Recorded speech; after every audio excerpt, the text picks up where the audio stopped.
on the spiritual path gives us dominion. The dominion that was ours in the beginning, but which we have handed over to everything and everybody, instead of retaining within ourselves. We were given God-given dominion over everything on the earth, the waters and the skies, but little by little we have surrendered this dominion. We give the stars power over us in one way, and laws of infection and contagion in another way, and the calendar in another way, and the drunken driver on the road in still another way. Always we are yielding our dominion to others, either persons, things, or laws. Now, on the spiritual path, you once more assume dominion over your life. And that dominion is not assumed by using a power over anything, but by the continued inner recognition of the non-power of that which exists as effect. Now, germs are effects, and the stars, and weather, and climate, and alcohol, false appetites, all of these exist as effects, and therefore have no power except the power of belief that we give them. Therefore, dominion is exercised in proportion as we recognize God, Spirit, to be the only power and the only law. And therefore, true protective work is the realization that only God is power, and that that which appears to us as universal belief, whether it is a belief of infection or contagion, or a belief in hereditary disease or hereditary traits, whether it is a belief of astrology or a belief of any other nature, recognize that they exist only as universal belief. Impersonalize them. Don't blame them on any person. Don't blame them on any group of persons, or any race or nationality or religion. Be very careful that you do not personalize, because what you personalize in any way will come back to your own doorstep. Because in the last analysis, there is but one self, and what you are ascribing to another, you are ascribing to yourself. And eventually it comes home to roost. In every way, even if you see a man steal a wallet, do not call him a thief. Recognize that this is another universal belief of lack or limitation, or another universal belief of gain, or another universal belief of some form or other, and you not only will free yourself from the possibility of being robbed, but you will also contribute to the healing of the man who himself believes he is a thief. You'd be surprised at the miracles that take place when you remove the guilt from another, when you no longer hold them in bondage to the belief of whatever name or nature is binding them. In other words, by seeing the person of ugly temperament as merely a victim of universal belief tends to free them, because you are not personalizing it and you are not malpracticing. always remember that our erroneous concepts constitute a form of malpractice. Every lie that we believe about another is really a form of malpractice upon them. You can see that in your pets in your home, your cats or your dogs.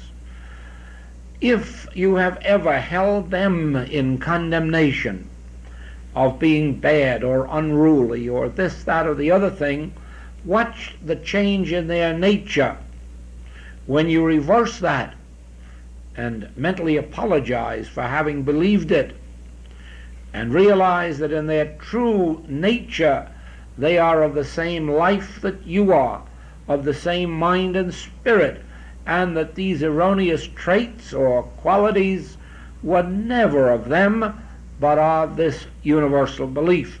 And you will quickly see how it is that eventually the lamb and the lion will lie down together, by stopping our malpractice of the lion. So it is then. We cannot spiritualize our own consciousness to the extent of being healers until we have sufficiently known and practiced protective work, so that we start our day steadfast in the realization of one infinite power. Then the rest of the day, regardless of the appearances that touch us, whether in the form of sin, disease, death, lack, limitation, we are now in a position to reject them as of no power, because we have established ourselves in that consciousness the first thing in the morning. We don't have to wait for the telephone bell to ring and bring us the news of sin and disease. We don't have to wait for the radio to tell it to us and overcome us. We don't have to wait for fear to descend upon us before we begin our treatment. We can prevent ourselves being overcome by these appearances, individual or worldwide, if we have protected ourselves in the morning, completely freed ourselves of the belief in two powers, two laws. This is important, this subject of law. Every form of evil comes in the guise of law. There's a law of economics, that says there are boom times and bust times. There are economic laws of abundance and of lack, of good seasons and bad seasons, and the upswing and the downswing. They all have laws to support them. And there are laws behind storms, laws behind tidal waves, and laws behind all these erroneous phenomena of nature. But these are not law except as we accept them as law. The only law there can be is the law of God. And there is no other law, because God is infinite. And therefore God's law must be infinite, and therefore there cannot be any other laws. So then, these material laws, or laws of matter, these laws of weather, laws of age, laws of infection and contagion, laws of sin and disease, these operate only on the physical and mental levels of life. And the moment you come to the spiritual level, in which you recognize God as infinite being, you nullify the belief that there are laws of matter or laws of mind. The reason you can be sure that laws of matter and laws of mind are not spiritual is this. All material laws and mental laws can be used for good or for evil. Therefore, they cannot be of God. That which is of God can be neither good nor evil. It can only be spiritual, eternal, infinite, perfect. There's no such thing as a degree of good. There's no such thing as evil in the life and the law of God. Therefore, wherever you find the pairs of opposites, the good and the evil, you are dealing only either with matter or mind. The very moment that you rise above these, you find a level of consciousness in which there is not good and evil, there is only pure spiritual, infinite, eternal, harmonious being. That is life as it was in the Garden of Eden before the belief in two powers was accepted. You can see, therefore, that whether you are practicing spiritual truth in your family circle or on a wider scale, that you will not make too much of a success if you haven't gotten into the habit of starting your day immersed in spiritual truth. Then, if you live and move and have your being in God consciousness, none of these things will come nigh thy dwelling place. If you are abiding in the secrets of the Most High, none of these things will come nigh thy dwelling place. If you establish yourself in the realization of one power. Now, the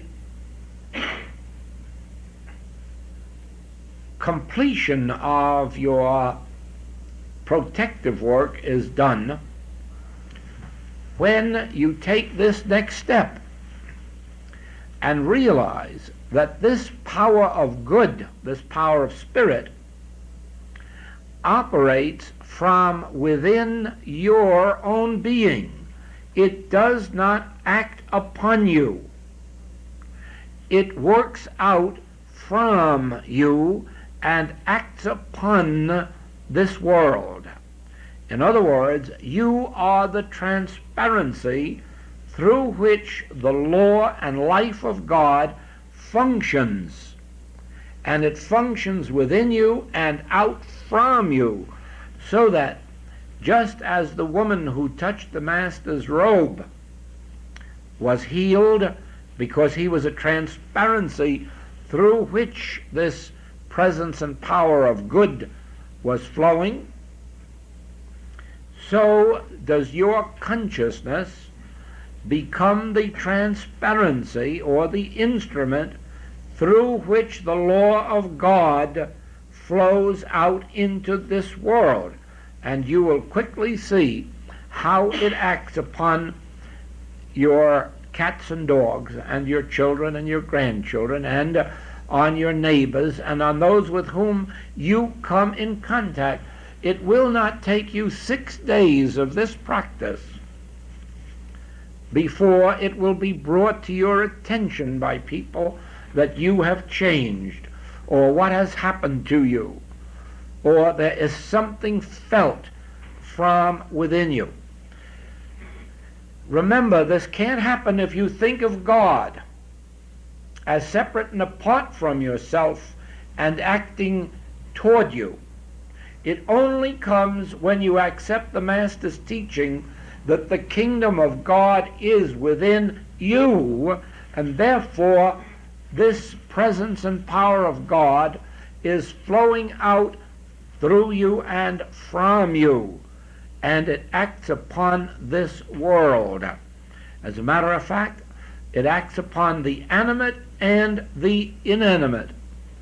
This presence and power of God within you draws to you all of which you may have need in your day, whether it is person or thing or circumstance. This presence and power of God operating invisibly through you out into this world draws unto you the very people or the very circumstances or the very things of which you have need. You will notice in our class book, Metaphysical Notes,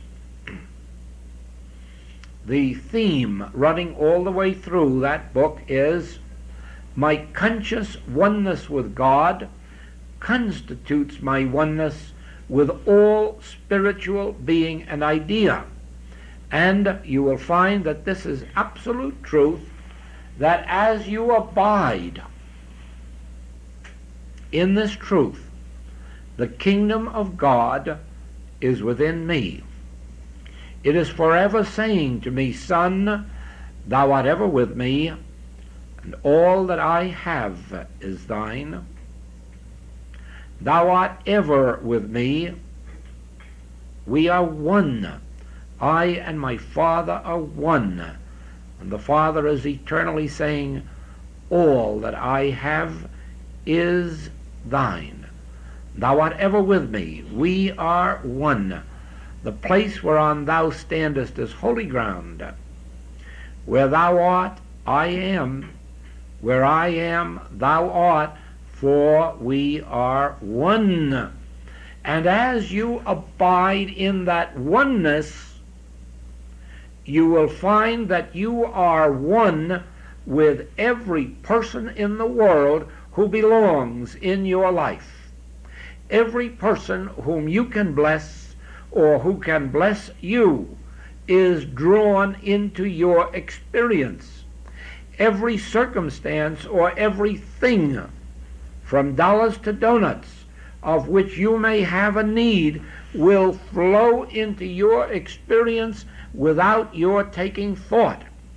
The only thought you have to take is the constant remembrance of your relationship to God, of the establishment of the kingdom of God within you, of the truth that all that God is, I am, all that God has is mine, all that is of the Father is mine, for we are one.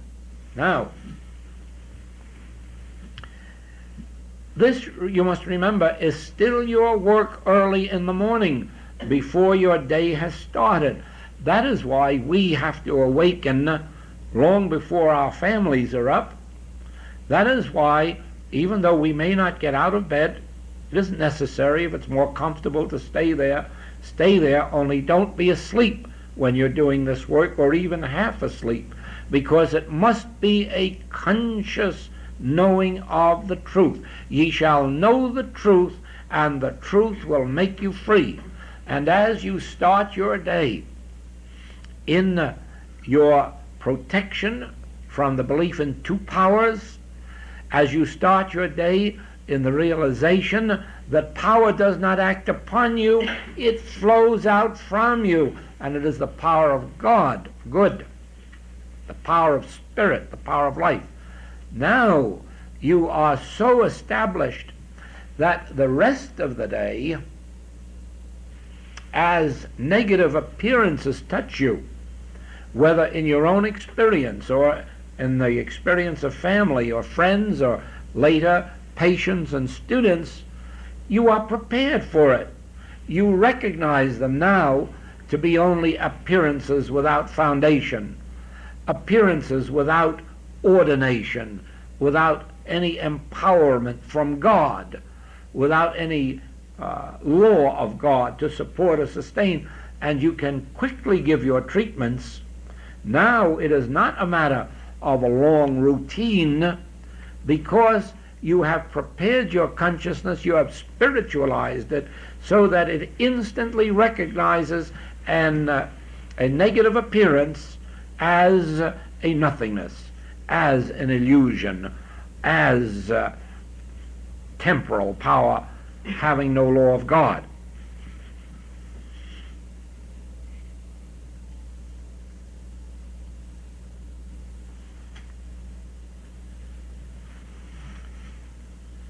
Now this comes to the next logical point.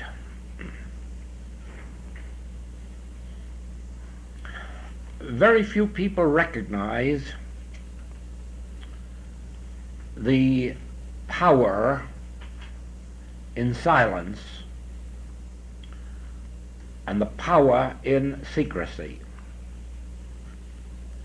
And the reason is this: we have really been hypnotized into a belief that there's a God somewhere, separate and apart from our own being, until we have actually forgotten that God is our very consciousness. God is our very being, our own being, that right where I am, God is, since we are one. Now the Master saw the power of secrecy and of silence, and he taught it.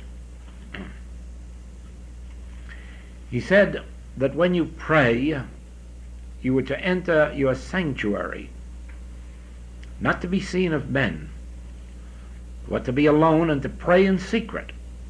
And then he said, your Father that seeth in secret will reward thee openly. Now, as you do this work in the morning, don't speak about it to anyone. Don't even be coerced into speaking to your family about it. You keep it locked up within yourself. This is your prayer. And you want that prayer to be answered, not only for yourself, but for all those with whom you come in contact. And all you do by voicing this is ensure the fact that it won't work. You ensure your own failure by talking about this. You are to keep these principles locked up within yourself and never discussed except when teaching them. This means that if there is a member of your family receptive and responsive to spiritual work, and they want to follow you on this path, then of course it becomes your function to instruct them and to work with them until they become as adept at it as you yourself. That is one thing. But voicing it otherwise is to ensure your loss of it. Now, God is our very consciousness. And this God knows the intents and the purposes of our hearts. It knows our innermost nature. Therefore, it is never fooled by lip service. And so all of the mouthing of truth that we may do doesn't fool our consciousness. Our consciousness knows the depth and degree of our integrity. And so, trying to show off how much we know by telling it to others isn't fooling our consciousness. It knows that we're being a show-off. It knows that we are trying to glorify our egos, or trying to sell truth to somebody else who doesn't want it. Our consciousness knows that we do not have a noble purpose in that. We may believe that we are doing good, or that we want to do good, but our consciousness knows that that is not true. Our consciousness knows that deep down in our hearts, we already know that nobody wants truth except those who really want it and show it and are willing to work for it, sacrifice for it, give for it, live for it, die for it. Do you not see that that is one of the reasons for these closed classes? I want to be awfully sure that who is sitting in this room, those sitting in this room, want this as much as I want to share it. That they want it, that they hunger for it and thirst for it. Otherwise, I don't want to talk about it. I'd rather go home and sit on the beach and live with it myself than just go around making a parade of it to those who do not want it, casting pearls before swine. There's no fun in that. There's no joy in it. There's no spirituality in it. There's no profit in it. So it is. You work with this protective work every single morning of your life. Work with it faithfully throughout these coming days and weeks and months, but keep it locked up within yourself and show forth by fruitage that which is taking place within you. And then just because somebody says, oh, how do you do it, or what's doing it, don't rush to tell them. Remember, you have found a pearl of great price, and those who want it, let them show by their sincerity, let them show by their studies, by their devotion, that they want it, and then share it. Be as liberal as you want to be with it, but first be sure. All who come saying Christ, Christ, don't want Christ. Remember that the vast majority of those who come to us are not interested in truth. They're interested only in that which can be gained from truth, some demonstration that is close to their heart. Don't be too free with this. Help them with it, yes, but help them through your secret prayers, through your secret knowing. But don't start spilling this all over. Don't start sharing it until you know that the one with whom you're sharing it is as devoted to it as you are, as deeply desirous of God awareness as you are, not merely of demonstration. Now, God, we are told, is closer to us than breathing, nearer than hands and feet, and it becomes necessary for you to know the secret of life. If you are to follow the spiritual way of life, you must know the secret of life, that which has been kept hidden from mankind and has been revealed only to the few. Moses made the great discovery of the secret of life. He discovered the name and nature of God. Now he knew by the very name and nature of God that it would not be understood if he revealed it to his people, because they were not yet prepared for any such knowledge. In other words, it had come to him through spiritual realization. It had come to him when he was on the mountaintop of spiritual inspiration. It came to him as a divine revelation from within, and he was smart enough to know that just handing it to the brain of a man wasn't going to do him any good and could do him some harm.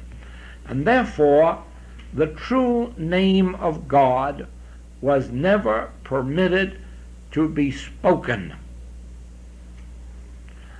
The Hebrews were given other names, substitute names, but never the true name. Moses kept that locked up within himself, and he shared it with his brother Aaron. Later, as other high priests evolved, people of high spiritual development, it was shared with them. And they, of course, were under oath to keep it secret from the masses. And so it was that from the time of Moses until the time of Jesus, only those who attained the standing of high priests were permitted to know the true name and nature of God. And they were under oath never to voice it except once a year when they were in the holy sanctuary, and alone, so that no one might hear them. Now we learn that Jesus the Christ was a member of an order that had this secret, and he also was under oath never to reveal it, but evidently feeling that this had not done the Hebrew race any good to keep this secret locked up, the time had come to reveal it. He left this order and took up his work as a rabbi outside of the order in the regular Hebrew temples and teaching outside the temples. And it was his purpose to reveal to the people the name and the nature of God, and he did. It resulted in his crucifixion. Firstly, because the authorities knew that once an individual knows the name and nature of God, he is a free man. He can never be bound to superstition. He never can be bound to slavery. He can never be made the tool of such a church organization as the Hebrew church organization was at that time. An organization that just, well, took the life and heart and soul out of its followers, and for its temples and its temple priests, in tithing, in sacrifices, in all-day worships, and so forth and so on. You can't bind a person in superstition or ignorance or any form of slavery once they know the true name and nature of God.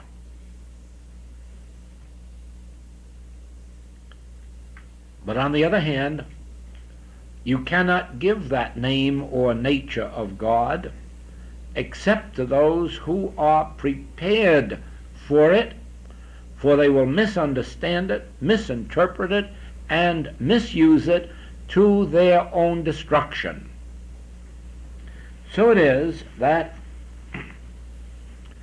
once the Master had revealed publicly his message and his mission, it could never die again, even though he died for it. It's a human sense, the human sense of death. But it could never die again, and he knew it. He knew that once it was released in consciousness, it would travel down the ages until the consciousness of mankind was prepared to receive it and to live by it. So it is that when you come to the spiritual ministry, you must first of all know that the kingdom of God is within you, that it is closer to you than breathing and nearer than hands and feet, so that, mark this, if you mount up to heaven, this God is with you. If for any reason you make your bed in a temporary hell, this God is with you, awaiting your recognition. If you walk through the valley of the shadow of death, this God is with you, awaiting your recognition, and your recognition brings it into active experience in your life. So that if you were with Moses crossing the desert and the enemy was chasing you, your recognition of God in the midst of you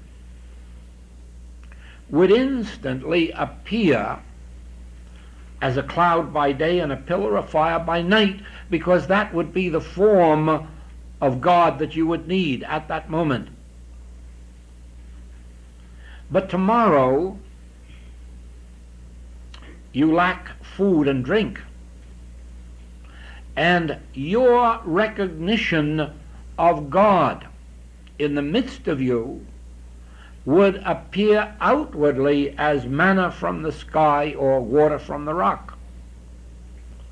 And the next day you are chased by your enemy right to the river's edge, and your recognition of God in the midst of you would appear as the opening of the Red Sea. Now remember this. At no point does Moses demonstrate a cloud by day and a pillar of fire by night. At no point does he demonstrate manna falling from the sky or water from the rock. At no point does he demonstrate the opening of the Red Sea. He demonstrates God in the midst of him, and the demonstration of God appears as the form necessary. In other words, I think we can all agree that Moses himself could never have thought of a cloud by day and a pillar of fire by night, nor could he have thought of some magic opening the Red Sea. All he could think of was God in the midst of me. All he could think of was Emmanuel, omnipresence. Where I am, God is. And because of that, all that God is here. And that must mean protection when protection is needed, food when food is needed, water when water is needed. Now, this incidentally is one of the major principles of our work. Never attempt to demonstrate anything. Never work with the infinite way to demonstrate supply, or to demonstrate health, or to demonstrate a home, or to demonstrate companionship. This is a violation of our teaching.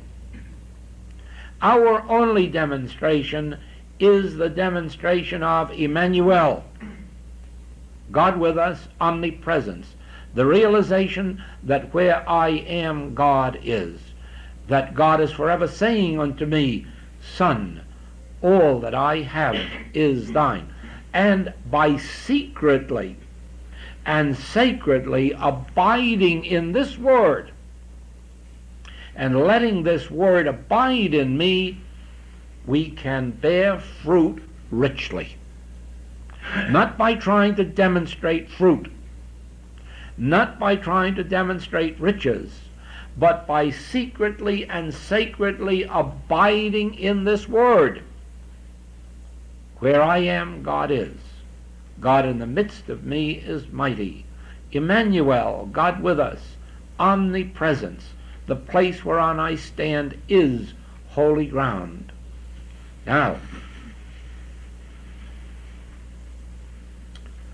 when we secretly and sacredly abide in this word, we need never tell our fellow man of our needs. We need never even tell them to God, for God is omniscience. God is the all-knowing. We only have to abide secretly and sacredly in this truth of God's eternal presence within us, and then let God determine the nature of our demonstration, and its time, and its manner of appearing. We do not outline to God. We do not tell God whether we want a rainy day or a sunshiny day. We do not try to inform God of our needs. We take no thought for things, but we abide eternally in the realization, where I am, God is. Where God is, I am, for we are one. Now, abiding in that, you are dwelling consciously in God. And therefore, this all-knowing God that seeth in secret rewardeth thee openly. In other words, brings about your demonstration, or brings about the manifestation outwardly and openly in whatever form is necessary at the moment, and with 12 baskets full left over. In other words, do not believe that when Jesus was called upon to feed the multitudes, that he told God that they needed food. And do not believe that he tried to demonstrate food. That would not have been the way of the Master, who taught, take no thought for what you shall eat. No, he dwelt in the realization of omnipresence, that right here and now God is, and dwelling in that, God would appear outwardly as form, whatever form was necessary at that moment. You see, God, the divine consciousness, which is your individual consciousness, is where you are. And because it is omnipotence, it has all power to do for you. Because it is divine love, it is his good pleasure to give you the kingdom. Therefore, you need never tell God or ask God. You need only abide in the realization of God's presence. Realize God as here and now. Then you will know that you can never be any place where God is not. You need never worry about being away from a temple or a church. You need never worry about being separated from your Bible or your metaphysical writings, because it will make no difference where you are, God is.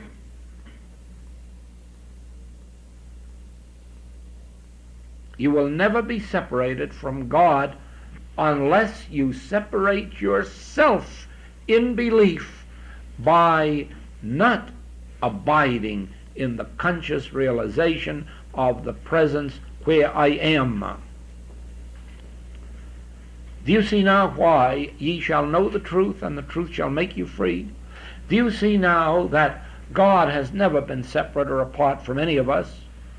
Not in any of our trials and tribulations, when we thought we were separated from God, either because we sinned or because we didn't know the right combination of words for a treatment, or because we didn't know how to pray, we were never separated from God.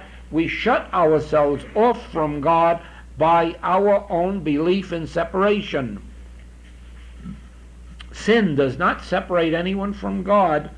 It merely separates them from the willingness to open their consciousness to God, to God's presence. Poverty isn't a sign that one is separated from God. It is only a sign that they have separated themselves in belief from God, and therefore, thereby, cheated themselves of the benefits of God's presence. Acknowledge him in all thy ways, and he will give thee peace.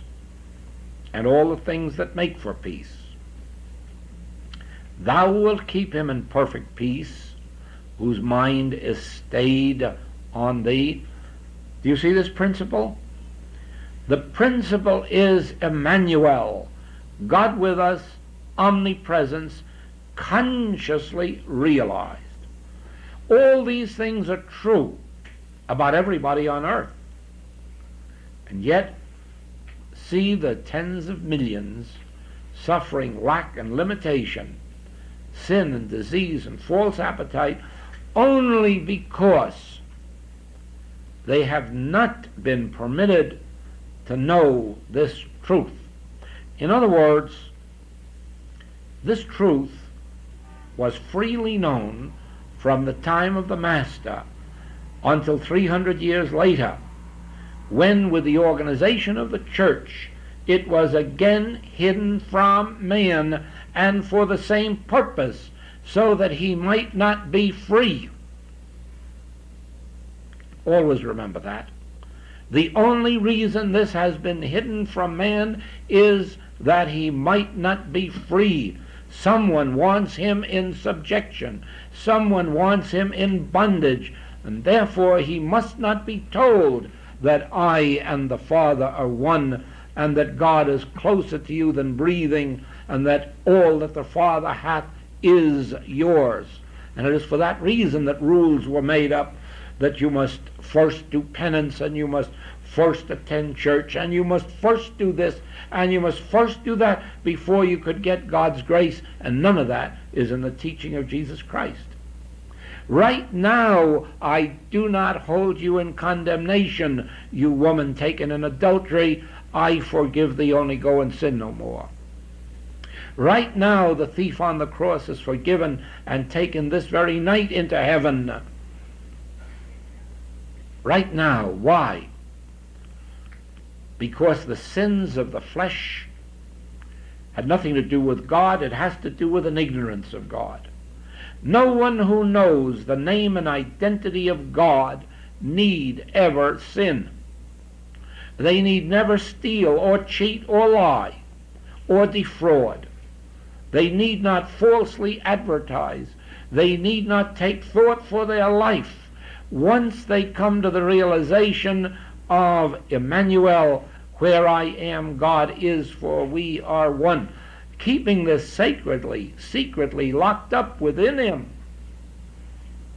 The Father that seeth in secret takes care of our outward life. And we need have no dependence on princes, and we need have no fear of man whose breath is in his nostril. And we need have no fear of circumstance or condition, because we have locked up in our breast the only power there is. And it is sufficient to feed us and clothe us and house us and companion us, and leave 12 baskets full left over to share with those who do not yet know that all that the Father hath is mine.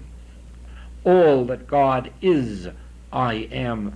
And this very place whereon I stand, heaven or hell, is holy ground. And the recognition of this truth turns hell into heaven, turns disease into health, turns sin into purity, turns lack into abundance.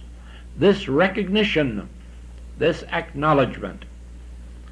Do you see why, if you start your day this way, that all of the rest of the day belongs to God? And you have placed your life in God's hands. You have placed your care in God's hands. You are walking around with the knowledge that this that is in the midst of you is invisibly pouring itself forth into expression and manifestation.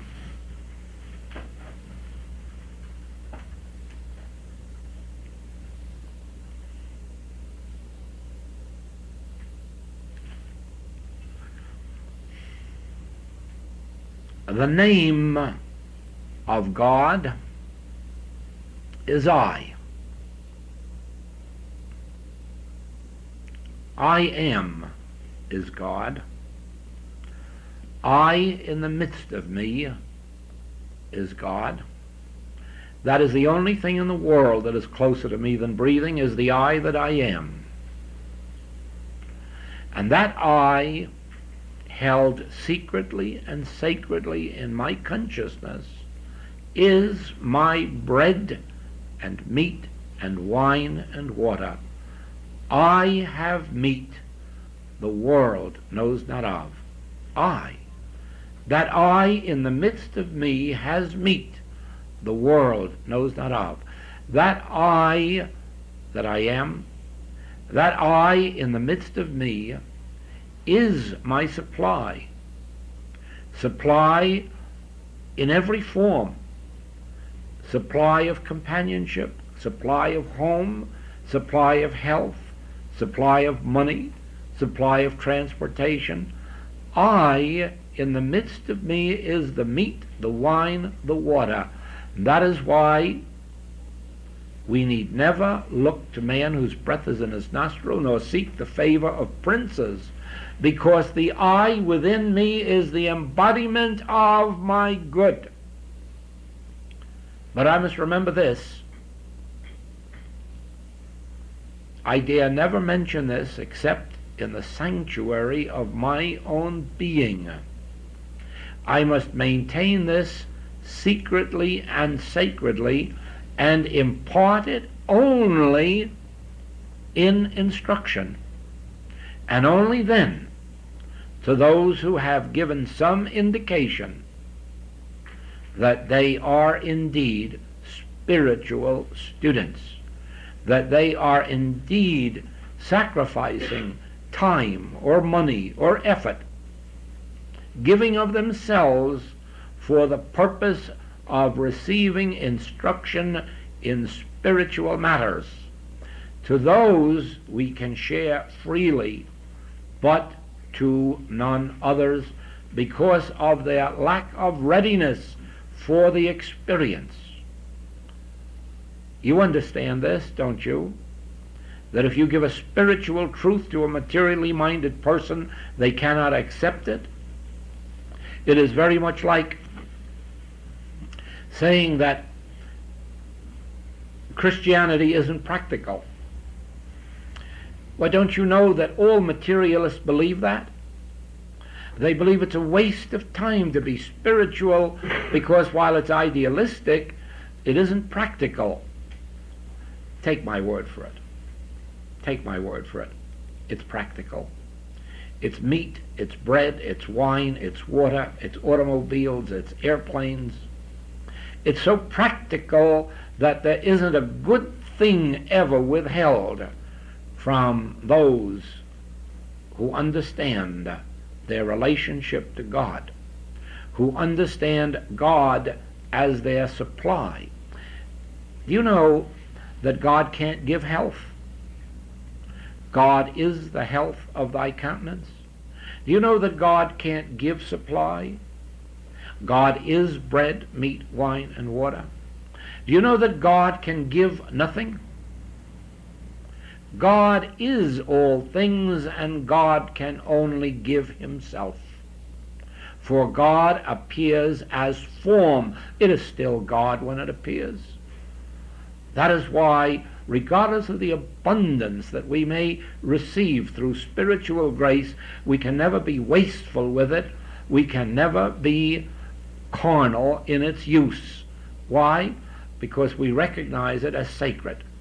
We can share it abundantly, give it freely, never waste it, because we recognize it to be God. And so it is with the strength of our bodies. We can use it freely, we can give it, we can share it, but we cannot waste it, because we recognize that the very health of our bodies is God itself. The very strength of our muscles is God itself. God realized appears as the health of your body, as the forms of supply, for God is these. And so we rightly say, I am the bread, not I will give you bread. Not I will give you health. I am the health of your countenance. I am the bread and the meat and the wine and the water. Not you will be resurrected, and not that I will be resurrected, but that I am the resurrection. I am the power of resurrection. The I am, that which is within me, closer than breathing, that is the power of resurrection.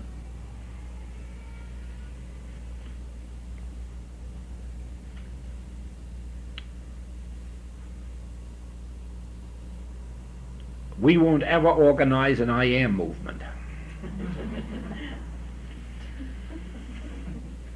We will understand that I am. We will love the I that I am. But we will know that it is God, and therefore something to be held sacred, secret within us, not to be talked about, not to be publicized. Let the world see by our fruitage that we have discovered the pearl of great price. Then, when it has given the indication of its sincerity, its integrity, its willingness to give as well as to receive, then share. But also in this same secretness. Do you see now why this is closed class? Whatever God has revealed to me in my life on this path is yours. I withhold none of it. I give it freely as it came to me, but I give it as sacredly and as secretly as it came to me, and I urge that sacredness and that secrecy upon you. It is for this reason that meditation plays so important part in our life. In meditation, we contemplate these truths. In meditation, we remind ourselves of these truths. In meditation, we bring them to conscious remembrance, and then we keep the finger on the lips and let the fruitage show forth what has taken place within us in the inner temple of our being. Because you must remember, your consciousness is the temple of God because God abides there. Your body is the temple of God because your consciousness is the very source and essence and substance of your body. Your body is not something separate and apart from your consciousness. Your consciousness is formed as your body. And therefore your body is a sacred temple. It is not to be lightly spoken of or lightly dealt with. Your body is the sacred abiding place of God, because God is your consciousness, and your consciousness forms your body. And therefore you, body and soul and consciousness, you are the temple of God, and God abides in you. And I am his name. Until 7:30 tomorrow evening.